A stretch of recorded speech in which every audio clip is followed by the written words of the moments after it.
Revenge stories are a pretty common element in fiction. They can range from stereotypical "you killed my family, so I have to kill you" stories to really nuanced stories that feature either complicated reasons why the character wants revenge, or complicated ways in which they intend to achieve it. There's also a clear distinction to be made between revenge stories that are clearly written to be villainous, as the revenge may be out of proportion or the character might be willing to sacrifice anything to achieve it, and those that are more heroic in nature, where the character might not even intend to kill the perpetrator, but perhaps just stop them from hurting even more people. Either way, revenge is often central for the characterization and development of these characters. While revenge stories come in very different shapes, one, at first glance, pretty archetypal execution of such a story can be seen in Critical Role's Whitestone arc and its recently animated adaptation, The Legend of Vox Machina. In the show, Percival Frederickstein von Musil-Klosowski the Roller III, I will henceforth be referring to him as Percy, has witnessed the death of his entire family at the hand of the Briarwoods. Planning his revenge, Percy has forged a gun he calls the List, and has engraved the names of the 5 people he wishes to make pay for the death of his family on its barrel: Anders, Stonefell, Ripley, and the Briarwoods themselves. Percy's revenge story takes a lot of twists and turns until he can finally rest easy, and today we will be examining Percy's story, his characterization and development, starting with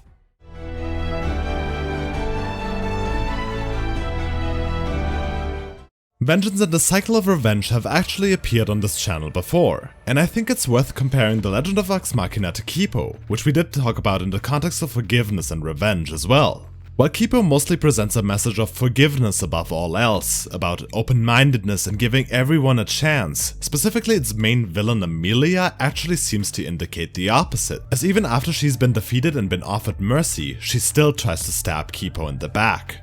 It suggests that while open-mindedness can pay off, there are just some people that will always abuse it and are not worthy of your forgiveness. This is where we can draw the comparison to The Legend of Vox Machina. While Percy's vengeance is definitely presented in a negative light, and him overcoming his vengeance and the demon Orthax that is representative for that vengeance is the primary struggle for not just Percy as a character, but really the entirety of the Briarwood arc, there's something odd going on. It's not that the show suggests that he should have been more open-minded and willing to forgive, because looking at the people he seeks to enact vengeance upon, this wouldn't make any sense. Stonefell, Anders, Ripley, and the Briarwoods are all presented as extremely cruel, sadistic, greedy, and I could really go on and on, because they are characterized with solely negative and villainous traits. It is undeniable that none of them deserved Percy's mercy or his forgiveness, and I don't think that anyone, either in the universe or in the audience, has ever really felt sorry for the death of any of these characters. They're simply not sympathetic. The actual act of vengeance that Percy fulfills is actually not at all presented negatively, but instead almost glorified. They're always highly tense, cool and badass scenes that just feel extremely satisfying to watch. And that's because they are designed in a way that recreates the satisfaction of the kill that Percy feels in us. But if these acts of vengeance aren't presented negatively, why does Percy's want for revenge leave such a bad taste in our mouth?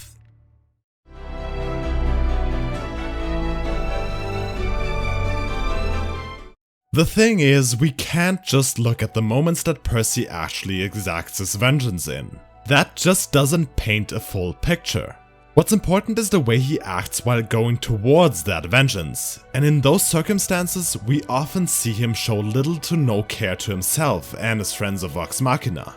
In the last episode, Vox Machina doesn't stop Percy from killing Delilah because Delilah is in some way worthy of saving. No, they would probably love to see her killed themselves. But instead, they stop Percy because they are afraid of the consequences that his vengeance might have for Percy himself and them. And considering Percy starts shooting at them the moment they try that, those worries have their grounds. Throughout the show, we see Percy threatening his friends because they get in the way of his revenge time and time again. And when someone points a literal gun at his friends in a fantasy setting, you know that something has to be wrong. At other points in the show, we see Percy's trauma inflict physical pain on him. We see him rush into danger and see his calm and calculating manner replaced by a furious rampage that shows no concern for his own safety. The reason why Percy's vengeance is bad is not because it is destructive towards his victims, but because it is destructive toward himself and his friends. The 5 people that are on Percy's list all deserve what's coming to them. However, Percy's desire for revenge and his violent tendencies do not end with the people on that list, as the show acknowledges itself when the name of Percy's sister, Cassandra, appears on the list when she betrays Percy, even though she is merely charmed and controlled by Silas. However, this goes even further, as in the last fight the party has against demon-possessed Percy, each of their names appear on the list as well, firmly showing that they will become victims of Percy's revenge as well if they let him pursue it unchecked. However, Percy does, of course, in the end find his way towards peace. How does he do that, though?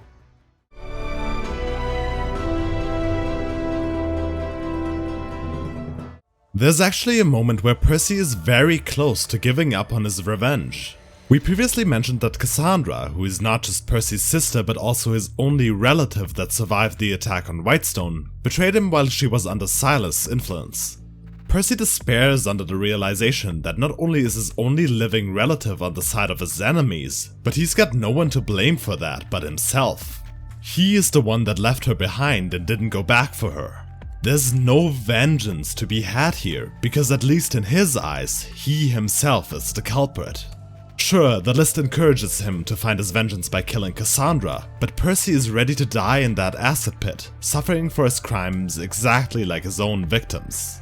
This is the central turning point for Percy. Vex, who's probably been the biggest emotional support Percy has had in the show, firmly dismantles Percy's thoughts that now that Cassandra has turned against him, there's no one left in his life, no one left to fight for.